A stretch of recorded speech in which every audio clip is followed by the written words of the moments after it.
একটা কথা না বললেই নয়। 1971 সালে বাংলাদেশ স্বাধীন হয়েছিল, পাকিস্তানি বাহিনীদের হাত থেকে রক্ষা হয়েছিল। এবং 2024 সালে 5ই অক্টোবর আওয়ামী লীগ স্বৈরাচার শাসনের কাছ থেকে বাংলাদেশ স্বাধীন লাভ করলো। এবং এই স্বাধীনতার লাভে ছাত্র আন্দোলনরা বিশেষ করে ভূমিকা রাখেন। এই ছাত্ররা চাইলেই সব কিছু করতে পারে। তাই যে কোনো দলকেই আমি বলতে চাচ্ছি যে ছাত্রদের কথা শুনেন, ছাত্রদের কথা মানেন, তাহলে আপনাদের কোনো সমস্যা হবে না। এবং কি ছাত্রদের ওপরে কোনো অত্যাচার চালিয়ে পার পাবেন না। বাংলাদেশ পুলিশ ভাইদেরকে আমি বলতে চাচ্ছি, আপনারা যাদের বুকে গুলি করতেছেন আসলে তারাও তো আপনাদের ভাই, তারাও তো আপনাদের বোন। তাহলে কেন আপনারা এই শেখ হাসিনার কথা শুনে এইভাবে অত্যাচার করতেছেন? আজকে শেখ হাসিনা নাই, দেশ ছেড়ে পালিয়ে গেছে। কালকে আবার বিএনপি বা জামাত যে কোনো দল এই আসবে, কিন্তু কি হবে? আপনার পিছনেই লাগবে। আপনি কোন কোন ভাইকে মারছেন, কাদের উপর অত্যাচার করছেন? আপনার চাকরি থাকবে না, আপনার বউ বাচ্চারা না খেয়ে থাকবে। তাহলে কেন কেন আপনারা সরকারের কথা শুনেন? চাকরি থাকাকালীন মর্যাদা বুঝেন। এই জনগণের টাকা খেয়ে যদি জনগণের বুকে গুলি করেন, আপনার বিবেকে বাধা দেয় না? আপনি মানুষ না? আপনাদের মধ্যে কোনো মনুষ্যত্বতা নাই? এখন কোথায় গেল আপনার এই মনুষ্যত্বতা?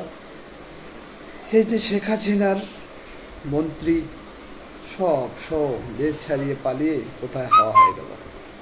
পরে রইলেন এই দেশের মানুষ, আপনারা পুলিশরাই রইলেন, জনগণ সব রইল, কিন্তু শেখ হাসিনার দেশে থাকলো না। তাই বিভিন্ন মানুষকে হয়রানি না করে আপনারা জনগণের পাশে থাকেন, জনগণের বন্ধু হয়ে থাকেন। জনগণ আপনাদেরকে ভালোবাসবে এবং আপনাদের উপরে আশ্বাস রাখবে এবং আপনাদের কাছে নির্ভরশীল হবে। জনগণের পাশে থাকেন, জনগণের দান মান রক্ষা করেন এবং জনগণকে হেফাজতে রাখেন।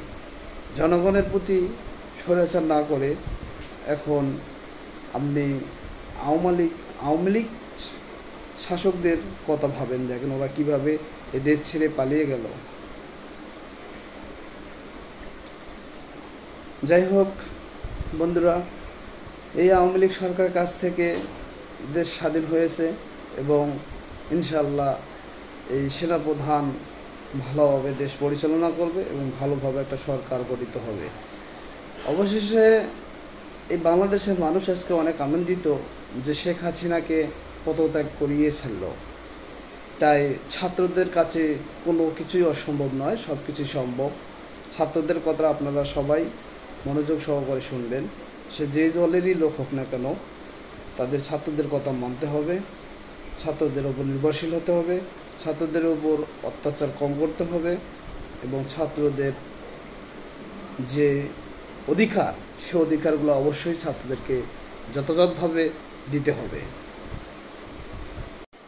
আওয়ামী লীগ সরকার এখন দেশ থেকে পালিয়ে যাবে কোথায়? ইন্ডিয়াতে যাবে। আবার কিছুদিন পরে আর এক রাষ্ট্র, আর এক লোক এসে দেশ স্বাধীন